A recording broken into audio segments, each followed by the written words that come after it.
The string quartet played their final haunting note, and for a moment everything was still. Even the breeze, which had been teasing the white linen drapes that framed the archway, paused, as if the entire universe took a breath, waiting for the moment to unfold. Then came the words, not from the minister, not from my daughter, but from her fiancé. "You shouldn't be here, Thomas. Leave." And just like that, the air was knocked from my lungs like I'd been kicked in the chest. I stood frozen in my tuxedo, tie slightly askew, hands still holding the small ivory envelope I had intended to give them after the ceremony. Inside it, a letter I'd handwritten for her, and a small charm that had belonged to her mother. Her late mother. And he told me to leave. I was stunned, unable to speak. Around me, guests turned in confusion, whispers already beginning to swirl like storm clouds on the horizon. My daughter, my Emily, stood at the altar, eyes wide, not in horror, but in shock. Not once did she object.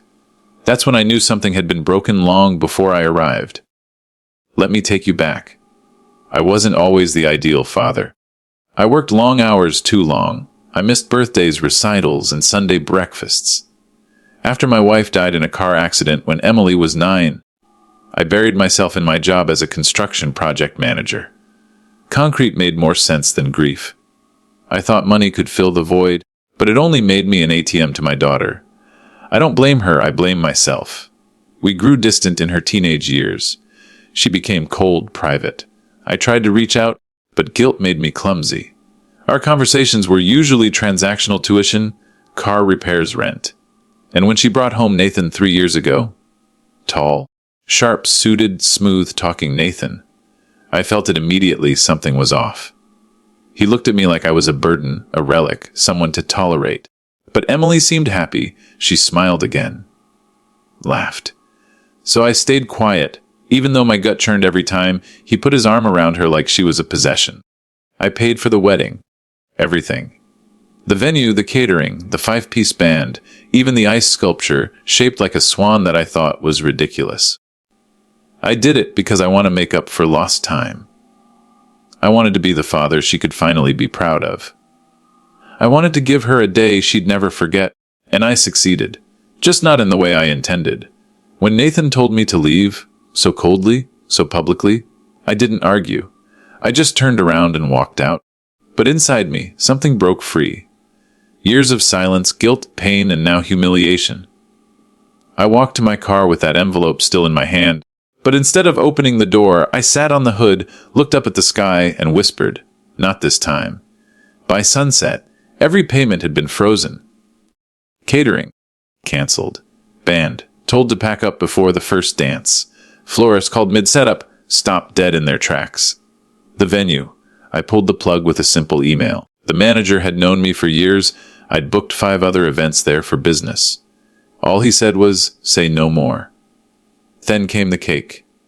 Oh, the cake. A 6-tier monstrosity with edible gold leaf flown in from Chicago. I told them to donate it to a local shelter. By the time Nathan and Emily stepped out from their post-ceremony photos, the wedding they'd walked into had vanished. No music, no food, no guests, just confusion and cold stares. I'd like to say it was vengeance, but it wasn't. It was clarity. Now, let's pause. Because this isn't just a story of a father betrayed. It's a story of waking up. A week before the wedding, my sister Laura had warned me. She said, "Thomas, are you sure about him?" I shrugged it off. It's not my call. But it was. I saw signs.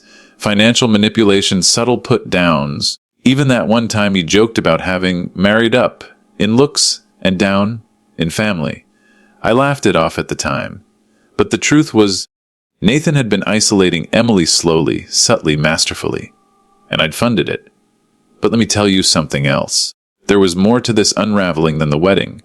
2 months prior, I met someone. Not romantically, a boy. 15 years old, James. He was my mentee through a community program I'd begrudgingly signed up for. He had no father, no guidance, and a chip on his shoulder the size of a small country.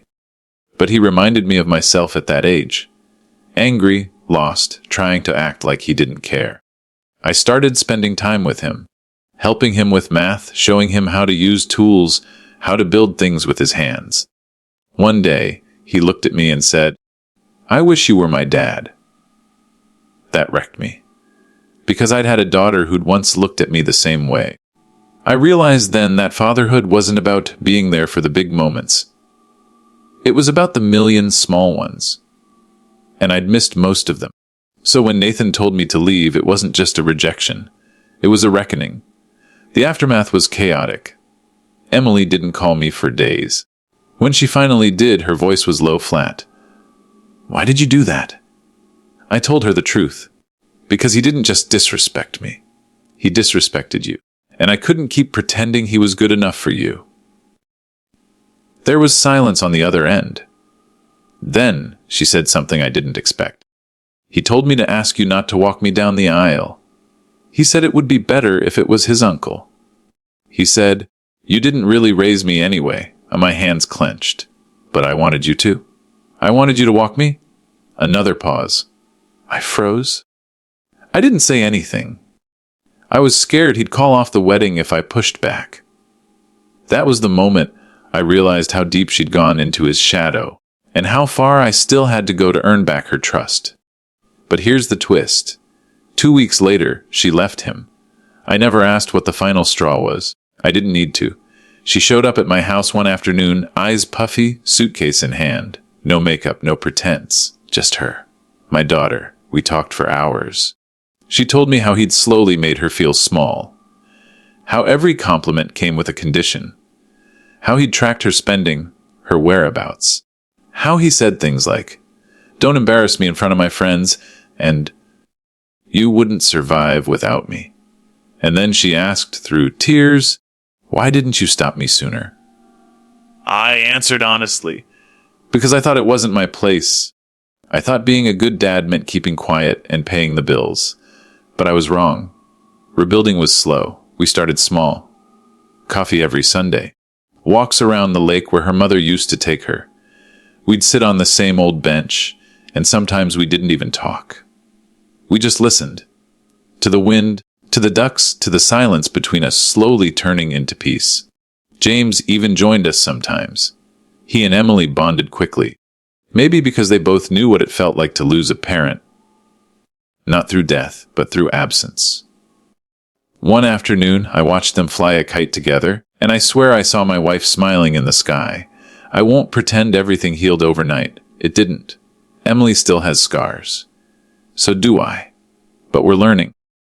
And if there's one thing I've come to believe, it's this. Sometimes you have to be the villain in someone's story to save them from the real one. I was cast out at my daughter's wedding.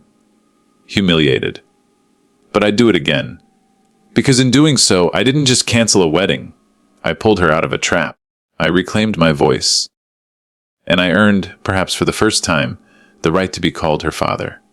So if you're out there, afraid to speak up for someone you love, do it anyway, even if they hate you for it at first.